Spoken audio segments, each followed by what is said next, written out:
Uma mulher tenta segurá-lo, mas não consegue. Ele começa a efetuar diversos disparos de arma de fogo contra aquele que matou o seu pai. Juiz correndo, promotor desesperado, advogado tentando se esconder.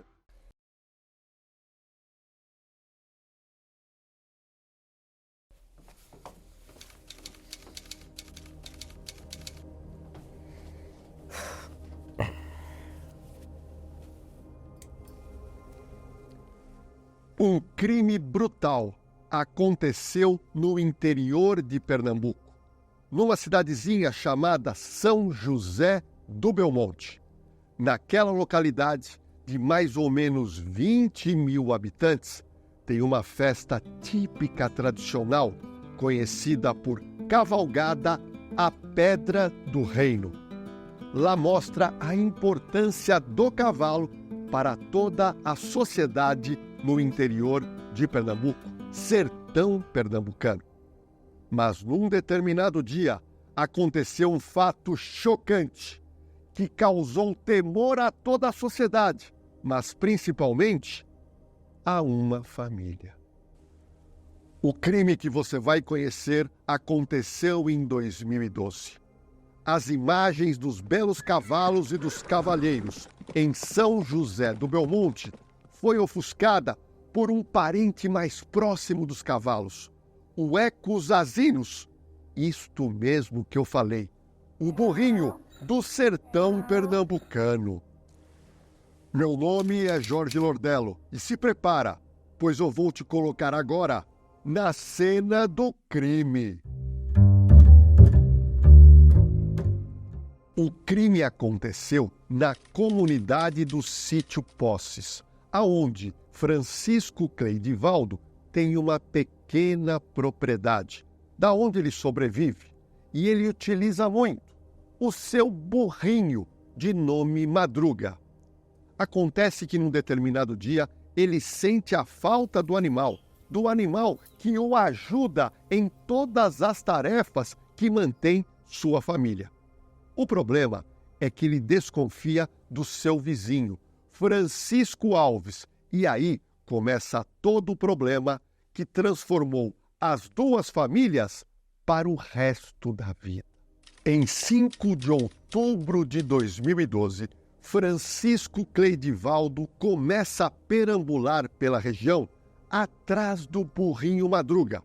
Só que em dado momento, ele entra na propriedade de Francisco Alves, seu antigo desafeto. Alves, ao ver o vizinho nas suas terras, grita: "Sai daqui, seu ladrãozinho safado!" E aí começa uma discussão acalorada entre as partes. O confronto físico se tornou inevitável no momento em que as partes bateram boca de forma acalorada. Francisco Alves, em dado momento, pega um pedaço de madeira e teria avançado contra o seu vizinho desafeto. Francisco Cleidivaldo saca da cintura uma arma de fogo, um revólver calibre 38, e faz 3 disparos contra Alves. Um dos tiros atingiu o abdômen de Francisco Alves, que cai ao chão. Foi rapidamente socorrido pelos seus familiares, que ouviram os 3 disparos. Francisco Cleidivaldo foi visto fugindo da localidade. Após o socorro da vítima Alves, que foi gravemente ferida e estava entre a vida e a morte, a família acionou a polícia local. Com a chegada do primeiro policial, começou o trabalho de perícia, aonde teria acontecido a cena do crime, ou seja, o tiro disparado pelo vizinho Francisco Cleidivaldo.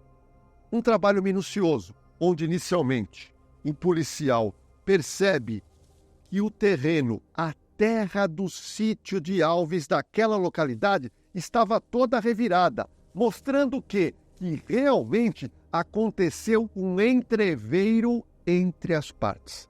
Vasculhando toda a vegetação, foi encontrado sim um revólver calibre 38 e, abrindo o tambor, o policial verifica que 3 projéteis foram deflagrados, ou seja, o autor dos disparos fez por 3 vezes tiros contra Francisco Alves. Ao lado estava este pedaço de madeira. Um pedaço de madeira comprido que teria sido utilizado como forma de agressão ao desafeto Cleidivaldo. Algo que chama a atenção do policial é que em nenhum local, em nenhum perfil desta madeira, não aparentava sequer uma gota de sangue. Eu quero que você entenda que nós estamos falando de Sertão do Pernambuco, ano de 2012. Não havia acionamento de perícia técnica.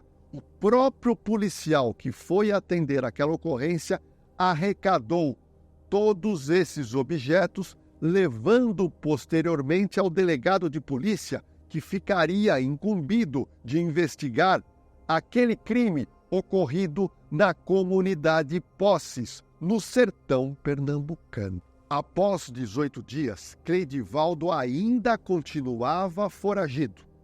Mas a família Alves recebe uma notícia que jamais eles estavam imaginando. No hospital, a esposa de Alves, Dona Maria, recebe a notícia do médico, dizendo que seu marido havia acabado de falecer. A revolta naquela comunidade foi realmente muito grande. A casa de Cleidivaldo foi incendiada. Ele continuava foragido. A polícia conseguiu, através da justiça, mandado de prisão contra ele. Mas alguns dias ele foi localizado na cidade de Salgueiro, a 79 quilômetros de distância da comunidade de Poços, aonde ele foi preso, algemado, para responder pelo crime que cometeu. E tem um detalhe importante que você precisa saber. Cleidivaldo já havia tentado matar uma pessoa utilizando arma de fogo, ou seja, era a segunda ocorrência que ele tentava matar alguém, mas agora ele concluiu o seu intento criminoso, tirando a vida do seu vizinho, Francisco Alves. Francisco Cleidivaldo foi preso e ele contou ao delegado de polícia que ele teria agido em legítima defesa. Nós tivemos acesso aos documentos exibidos pelo Ministério Público local, aonde Francisco Cleidivaldo se coloca como vítima, alega que foi agredido por seu vizinho que usou uma madeira investindo contra ele e ele não teve mais outra oportunidade que fazer uso da arma de fogo que ele portava para proteger a sua propriedade. Mas aí eu te pergunto, como fica a cabeça do filho Cristiano com apenas 15 anos de idade, que tem que tomar conta da pequena propriedade do seu pai, tem que tomar conta dos seus irmãos, da sua mãe abalada psicologicamente, e a todo momento ele procurava a polícia, procurava a justiça para saber quando seria o julgamento daquele que matou seu pai. Mas o mais incrível é que ano a ano foi se passando e nada do julgamento acontecer. Eu fico imaginando como é que ficou a cabeça desse jovem, 15, 16, 17, 18, 19 anos, e o julgamento não acontecia. Ele estava transtornado com aquela injustiça, pois além de perder o seu pai, sabia que o seu desafeto, que era o assassino do seu pai, estava em total liberdade, trabalhando, cuidando da sua família e por muitas vezes jogando uma fofoca naquela comunidade que ele não foi culpado por aquela morte, pois teria agido em total legítima defesa. O jovem Cristiano teve que esperar longos 11 anos e em novembro de 2023 aconteceu o tão esperado julgamento no tribunal do júri daquele que assassinou friamente o seu pai por causa do sumiço de um burrinho. O julgamento de Francisco Cleidivaldo aconteceu em novembro de 2023 no Fórum Geraldo Sobreira.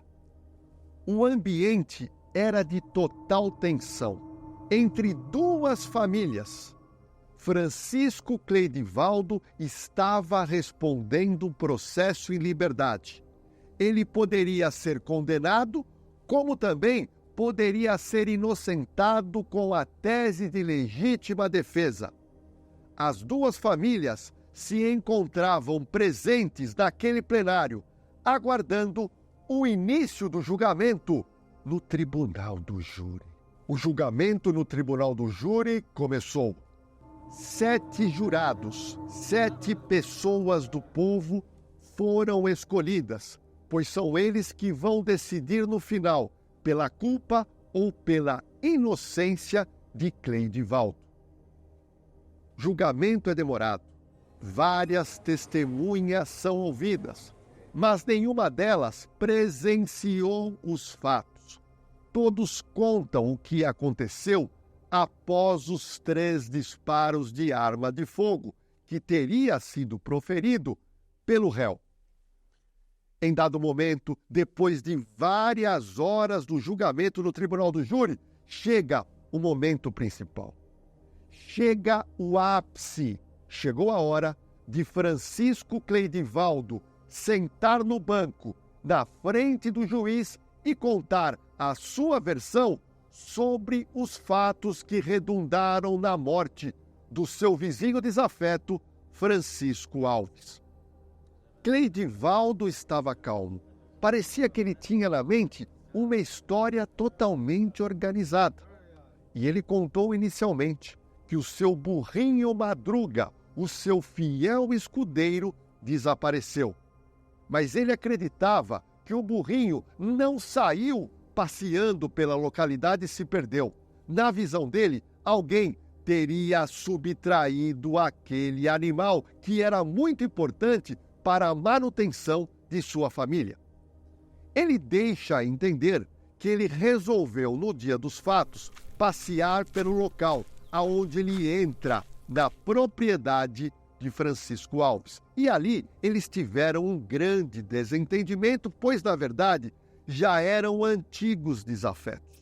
E nesse bate-boca, nesse desentendimento, Cleidivaldo conta para o juiz que o seu desafeto, que seria a vítima Francisco Alves, pega um grande pedaço de madeira e partiu para cima dele. E ele saca da sua arma de fogo, gritando: "Para, senão eu vou atirar! Para, senão eu vou atirar!" Em determinado momento, ele faz um disparo para cima. E mesmo assim, Alves não para com a sua vontade de acertar o réu com um grande pedaço de madeira. Em dado momento, o réu resolve fazer o segundo disparo, que seria um disparo de aviso, um disparo dizendo: para com a sua vontade de me machucar. Mas mesmo assim, alega o réu que Alves não se intimidou com os 2 disparos, e aí sim, ele teria pegado a madeira com as 2 mãos, e quando chegou próximo da vítima, ele resolveu naquele momento fazer um único disparo na frente, em direção a Francisco Alves, e esse disparo atingiu o abdômen do seu desafeto. O ambiente no tribunal do júri era de total apreensão, um verdadeiro silêncio. Só dava para ouvir a voz do réu Cleidivaldo contando a sua versão sobre o crime. Alguns respiros, alguns suspiros era possível se ouvir, pois nós tínhamos ali 2 famílias aguardando o julgamento. Uma família querendo a condenação do réu, a outra família desejando a absolvição de Francisco Cleidivaldo. Mas em dado momento, aconteceu um fato, algo inusitado que jamais havia acontecido na história policial e criminal de todo o judiciário brasileiro. Um homem se levanta com uma raiva estampada na sua face. Era Cristiano Alves, filho da vítima, que saca uma arma de fogo e já começa a se dirigir em direção ao réu. Uma mulher tenta segurá-lo, mas não consegue. Ele começa a efetuar diversos disparos de arma de fogo contra aquele que matou o seu pai. Juiz correndo, promotor desesperado, advogado tentando se esconder. Os jurados também buscando um local de proteção, mas os tiros não param de serem ouvidos, quando em dado momento acaba a munição da arma de fogo de Cristiano. Naquele momento de total desespero, ele pega a arma e começa a dar coronhadas na cabeça de Cleidivaldo, tentando matá-lo de qualquer momento. Mas ele percebe que o seu intento falhou. E aí ele tenta fugir do tribunal, mas é óbvio, foi preso, detido em flagrante. Dada essa situação de extrema violência, o juiz de direito criminal interrompe o julgamento para marcar em data oportuna a nova sessão do Tribunal do Júri para julgar Francisco Cleidivaldo. Já Cristiano Alves, filho da vítima, foi conduzido algemado a uma delegacia de polícia, aonde foi autuado em flagrante pelo crime de tentativa de homicídio. Em seu interrogatório, ele conta realmente uma história triste e de ódio que ele acumulou em 11 anos de processo. Ele diz que com 15 anos de idade, ele vê o seu pai sendo assassinado na sua propriedade pelo vizinho Cleidivaldo. E ele ficou revoltado que Cleidivaldo foi preso depois, mas logo ganhou a liberdade. E ganhando a liberdade, ele voltou a ter uma vida normal. Mas ele, Cristiano, sua mãe, Dona Maria, e os seus irmãos não conseguiam mais ter uma vida tranquila, pois eles começaram a passar dificuldade financeira, mas principalmente um problema de ordem emocional com uma perda de um pai com pelo menos, na época, 15 anos de idade. Ele conta que ele estava apreensivo com o julgamento, mas o julgamento nunca acontecia. Se passaram 2, 3, 4, 5, 6, 7, 8 anos e na cabeça de Cristiano iria ser feita uma grande injustiça. Havia sim uma possibilidade, em razão do decorrer de tanto tempo, que o algoz do seu pai fosse absolvido. A verdade é que um sentimento de grande revolta incutiu a mente do Cristiano. Ele não acreditava mais na justiça dos homens, ele não acreditava mais na justiça brasileira. E ele pensou, eu vou fazer justiça com as próprias mãos no dia do julgamento de Cleidivaldo. E foi isso que ele fez. Ele pega a arma de fogo que era do seu pai, coloca na cintura de forma disfarçada e vai para assistir o julgamento de Cleidivaldo. Na cabeça dele, ele conta no seu depoimento na delegacia que o plano inicial era matar o seu desafeto quando tivesse terminado eventualmente o julgamento. Quando ele saísse da audiência, ele ia praticar o assassinato na frente de todo mundo. Mas, quando o réu começou a falar sobre a sua versão, o sangue subiu. Tudo o que havia acontecido há 11 anos passado voltou à sua mente. É como se ele enxergasse o pai no hospital tentando lutar contra a morte. E ele, naquele momento, quando ele ouviu que a tese era realmente de legítima defesa, aí ele não aguenta. Saca da arma de fogo e ele imagina, eu vou matar o Cleidivaldo, é agora. A história que você está assistindo não é ficção, é realidade. Aconteceu e ainda não terminou. O maior absurdo de tudo isso que eu narrei para você é que Francisco Cleidivaldo está solto, aguardando um julgamento que ainda não foi marcado. Cristiano Alves está preso preventivamente e provavelmente será julgado antes do algoz do homem que matou o seu genitor. Presta atenção na reflexão que eu quero trazer para você, que foi dita por um dos maiores juristas brasileiros, que é o Rui Barbosa. Rui Barbosa, certa vez, disse o seguinte: justiça tardia é injustiça. Olha, eu queria saber de você, o que você achou de toda essa história? Como é que você traduz que, por causa do sumiço de um burrinho, um homem foi assassinado? Por que a demora de tanto, o processo que leva mais de 10 anos para ser julgado, trazendo revolta a um garoto que tinha 15 anos e com 25, 26 anos faz essa burrada, que é tentar matar aquele que matou seu pai dentro de um tribunal? Eu gostaria muito, mas muito mesmo, de saber a sua opinião sobre tudo isso que nós narramos aqui nesse vídeo. Bom, chegou a hora também de eu te fazer um pedido importante. Se inscreve aqui no canal Na Cena do Crime, compartilha esse vídeo, dá um like, ativa o sininho de notificação, fica ligado aqui no Na Cena do Crime, pois semana que vem tem nova história policial.